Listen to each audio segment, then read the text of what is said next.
Good morning students, कैसे हैं आप सब। उम्मीद है सभी ठीक होंगे। आप देखिए, जो हमने कल चैप्टर स्टार्ट किया था that was very simple chapter, wages, है ना। वेजेस के बारे में हमने पढ़ा था कि जो भी जो वर्कर्स हैं या एम्प्लॉयज़ हैं जो सर्विसेज प्रोवाइड करते हैं, उन सर्विसेज के बदले में जो हम उनको क्या देते हैं, ऑनरेरियम देते हैं, है ना। ऑनरेरियम या रेमुनरेशन जो देते हैं उसको हम क्या कहते हैं, वेजेस, है ना। तो वेजेस हुआ था, आई थिंक उसके फीचर्स हुए थे। उसके बाद देखिए नेक्स्ट हमारा आता है ऑब्जेक्टिव ऑफ वेजेस, कि वेजेस क्यों दिए जाते हैं, वेजेस के क्या ऑब्जेक्टिव हैं। तो ऑब्वियसली जो वेजेस दी जाती हैं वो सिर्फ एम्प्लॉयज़ को नहीं दी जाती, ये एम्प्लॉयज़ को इसका एडवांटेज नहीं होता बल्कि पूरी सोसाइटी को होता है ना। क्योंकि इसका जो निर्धारण है, इसका जो डिटर्मिनेशन है, वो कौन से ऑब्जेक्टिव को पूरा करने के लिए किया जाता है। सबसे पहले इंडस्ट्रियल पीस, की औद्योगिक शांति, कि अगर जो एम्प्लॉय हैं वो सेटिस्फाइड होंगे तो ऑनर और जो एम्प्लॉय हैं उनके रिलेशन अच्छे रहेंगे, और ऑब्वियसली उनकी जो एफिशिएंसी है वो भी बढ़ेगी, उनकी प्रोडक्टिविटी भी बढ़ेगी, एक्सप्लॉयटेशन उनका नहीं होगा, उनको मोटिवेशन मिलेगा, है ना, प्रोत्साहित होंगे। और इसके साथ कंपटीशन जो है वो ख़त्म हो जाएगा, क्योंकि उनको पता है जितना वो काम करेंगे उसके अकॉर्डिंग उनको क्या मिलेगी, वेजेस या सैलरी मिलेगी। और नेशनल इनकम भी बढ़ेगी। और इसके साथ साथ उनकी जो यूनियन है, ट्रेड यूनियन और वी कैन से जो एम्प्लॉय यूनियन है, वो भी स्ट्रॉन्ग होगी, है ना। देश में शांति और सुरक्षा भी स्थापित होगी, कि वो सेटिस्फाइड रहेंगे कि जो काम वो कर रहे हैं उसके अकॉर्डिंग उनको वेजेस मिल रही है। इसी तरीके से जो फिज़िकल और जो मेंटल उनको सेटिस्फेक्शन मिलेगा, कि उनको उसके बदले में कंसिडरेशन मिल रहा है जितना वो पे कर रहे हैं। और जो ह्यूमन रिसोर्स जो डेवलपमेंट के जो रूल्स हैं उसको भी वो फॉलो करेंगे। तो ये इसके कुछ ऑब्जेक्टिव हैं जिसकी वजह से वेजेस जो है वो प्रोवाइड की जाती है। नेक्स्ट देखिए हमारा आता है कि how wages are determined, wages कैसे डिटरमाइन की जाती हैं। तो वेजेस को डिटरमाइन करने के लिए 5 थ्योरीज़ हैं, 5 थ्योरीज़ हैं जो हमने पढ़नी है ना। इनके बेस पर जो वेजेस हैं वो डिटरमाइन होती हैं। तो देखिए बड़े सिंपल सी थ्योरीज़ हैं। सबसे पहला है द सब्सिस्टेंस थ्योरी, जीवन निर्वाह मजदूरी का सिद्धांत। अब ये कहता है कि मजदूरी का जो डिटर्मिनेशन, वेजेस का जो डिटर्मिनेशन किया जाता है वो हमारा जीवन निर्वाह के अकॉर्डिंग किया जाता है, कि हमारा जो रहने का ढंग है।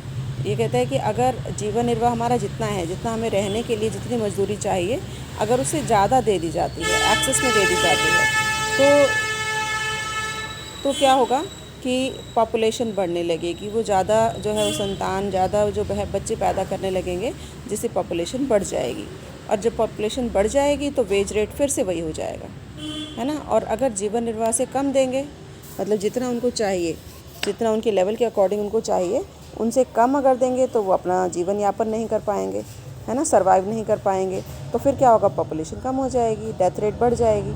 और जब डेथ रेट बढ़ेगी तो फिर जो वेज रेट है वापस से ही जीवन निर्वाह स्तर पे आ जाएगी। तो इट मीन्स ये जो थ्योरी है वो हमें क्या बताती है कि जो मजदूरी है उसका डिटर्मिनेशन किया जाता है अकॉर्डिंग टू द सब्सिस्टेंस, जीवन निर्वाह के अकॉर्डिंग, कि जितना उनको चाहिए उसके अकॉर्डिंग ही फिक्स की जानी चाहिए, ना तो उससे ज़्यादा होनी चाहिए और ना ही कम होनी चाहिए। अगर ज़्यादा या कम होगी तो वापस वो इक्विलिब्रियम पॉइंट पर आ जाएगी, संतुलन पर आ जाएगी। जैसे देखो इन्होंने ये एक डिमांड और एक वेजेस दिखा रखी हैं, कि आपका जो है ये अगर D1 पे सेट हुआ तो ये वापस DD पर आ जाएगा। आपकी जो डिमांड है और जो वेजेस है वो शॉर्ट टर्म में तो जो है वो DD हो सकती है।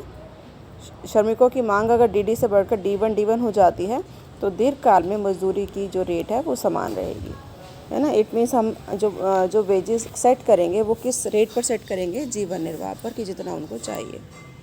आप देखिए इसका क्रिटिसिज्म, कि ये क्या बताता है, श्रमिकों की पूर्ति पर ही ध्यान देता है। मतलब एक साइडेड है, इसमें ये नहीं देखता कि एम्प्लॉयज़ की डिमांड कितनी है और एम्प्लॉयज़ की सप्लाई कितनी है, डिमांड की तरफ ध्यान नहीं देता, है ना, सिर्फ सप्लाई पर ही ध्यान देता है। उसके बाद ये मानता है कि अगर वेजेस बढ़ जाएंगी तो क्या होगा कि वो शादी की तरफ और बच्चे पैदा करने की तरफ ज़्यादा ध्यान देंगे। लेकिन ऐसा नहीं है ना। लग्जरियस और भी कई चीज़ें होती हैं, कि बहुत सारी कंट्रीज़ ऐसी हैं जहाँ पर जो वेजेस बढ़ जाती हैं और बढ़ने का अब इफ़ेक्ट जो है पॉपुलेशन के ऊपर नहीं आता।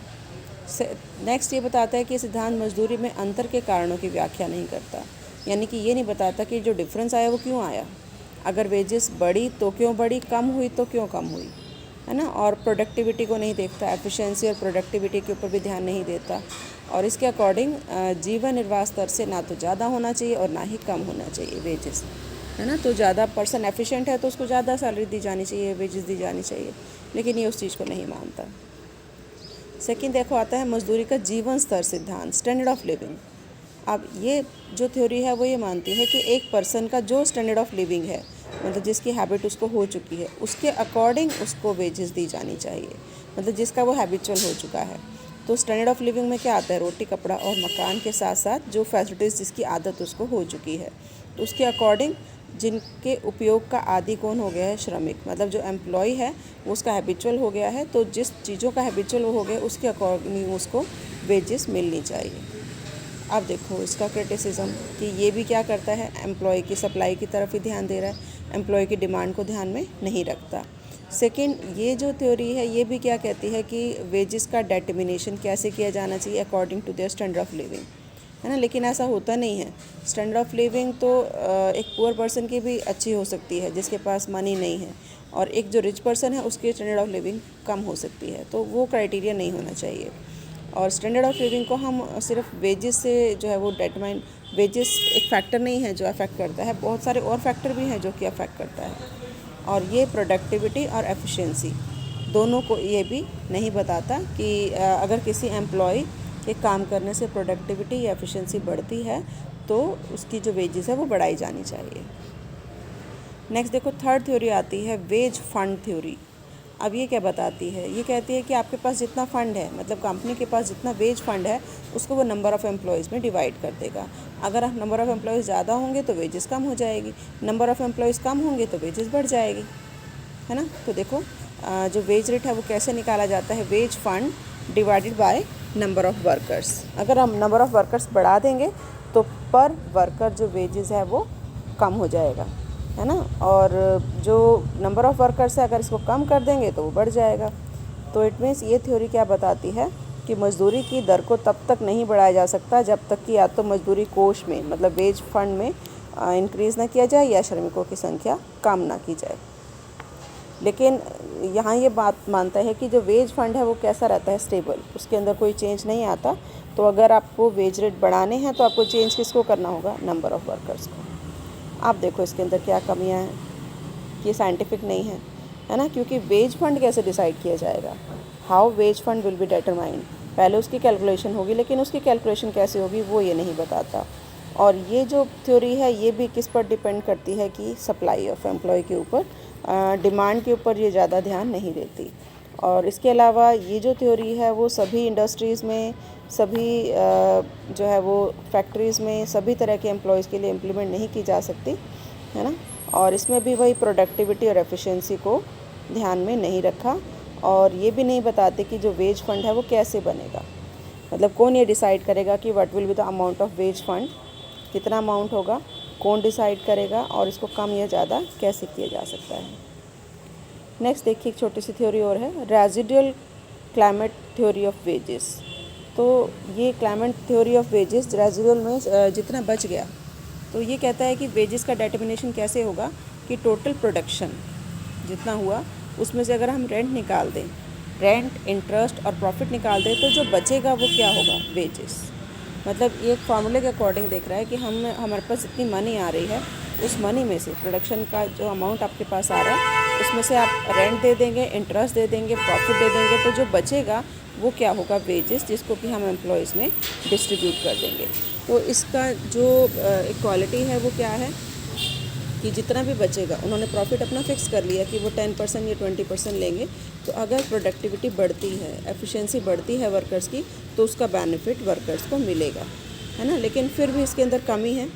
कमी क्या है, एक पक्ष ये है क्योंकि ये भी वही सप्लाई साइड की तरफ ध्यान दे रहा है, डिमांड साइड की तरफ नहीं दे रहा। और इसमें अगर कई बार ना बचा, सपोज़ लॉस में चले गए, है ना, प्रॉफिट ना मिला या प्रॉफिट कम मिला, तो फिर वर्कर्स को कुछ नहीं मिलेगा, जबकि ऐसा नहीं होना चाहिए।